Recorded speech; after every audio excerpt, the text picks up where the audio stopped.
Yeah, it was, I think everybody in our program felt good about how we played, and we knew that it was going to be a very, very challenging game to go and beat Ohio, and it took everything that we had.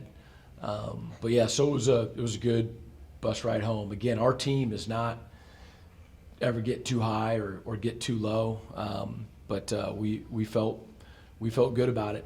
It was a good win for us. You get the good news just a moment ago. Brogan wrote back the co-offensive player of the week in the West Division. He played a solid ball game. 3 touchdowns, no picks. Yeah, he was better than solid. He really played well. Managed the game well, secured the ball, and made some great decisions and some great throws. He really played well.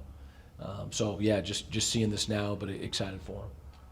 My last question before I let Al is your team in the second half. Your last 3 games, they've scored on 11 of its 16 second half possessions.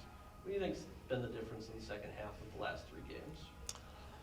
Well, gosh, I can't even remember back 3 games, but the last 2 games, I know that, yeah, and I guess you go all the way back to Bowling Green, we struggled to find our rhythm. We did in the first series, against Ohio, but just didn't get it clicking.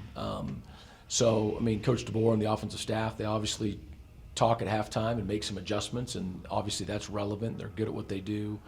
But I just feel as though we started getting into a rhythm, in those second halves, and got going.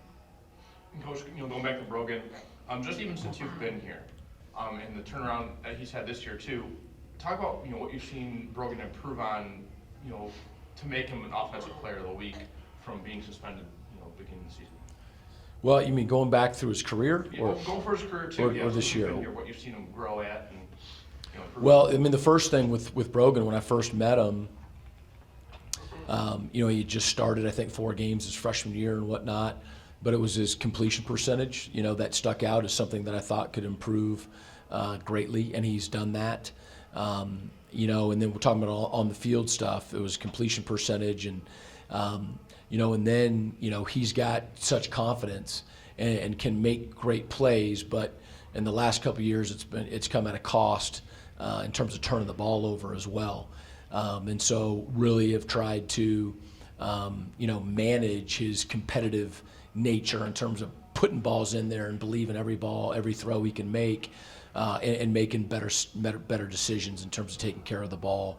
And then what we've really challenged him on just even this last week is, with going against a team with 25 sacks, but is trusting the offensive line and settling into the pocket and keeping your feet, and thought he did a really good job this week of getting out when he needed to and just moving when he needed to.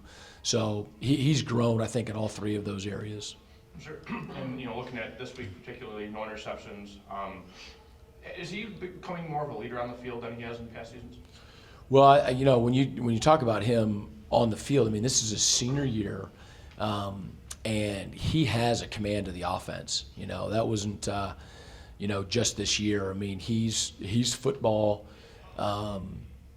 smart, savvy, and has been in it, and been working with Coach DeBoer now for the 3rd season, and so that's really not been an issue for him. That's been a strength. Sure. And looking around at the game too, it looks like he hit a little bit. He's limping around. Is he 100% healthy for this game? Oh yeah, he'll be fine. Okay. And then update too on Todd. How's he doing?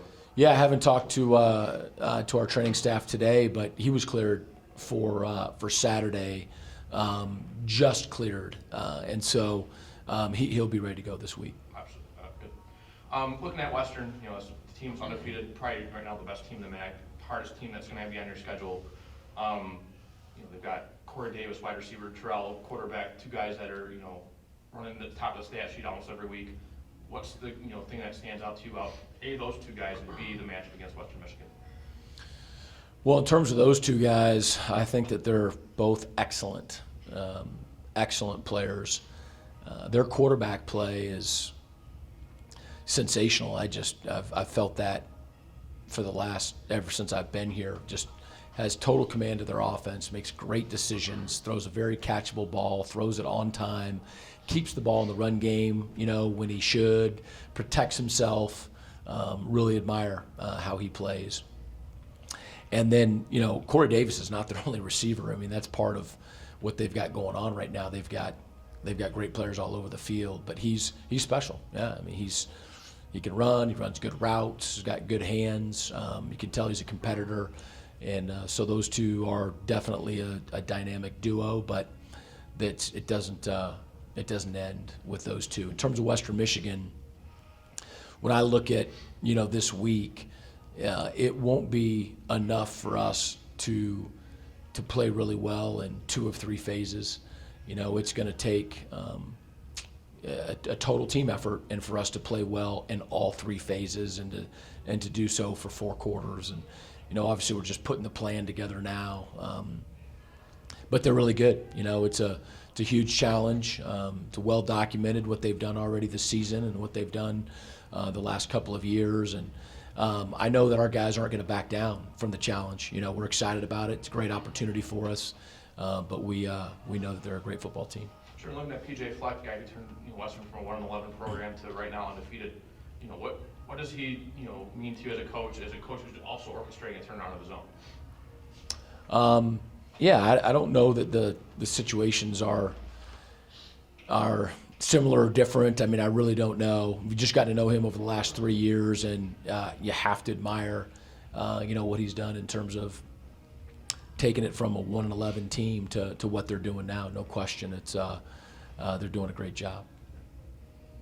OC, you look at what this team has been able to do, especially in tight contests. Another 3-point game, or excuse me, 7-point game, but it's the 3rd time that your team's been that close.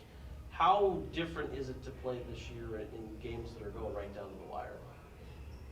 I mean, it feels good to be in there.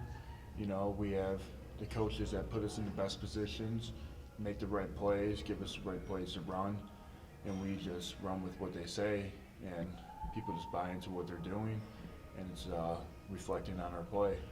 You look at the half you had at Ohio, you get another strip sack. Walk us through kind of that play and how it developed, if you kind of remember. It was just regular pass rush. He kind of overset me, and I beat him. Then we had some great coverage on the back end, which gave him time to pat the ball in the pocket. And I kind of just ran after the ball. I didn't really think about the sack. I just wanted to get the ball.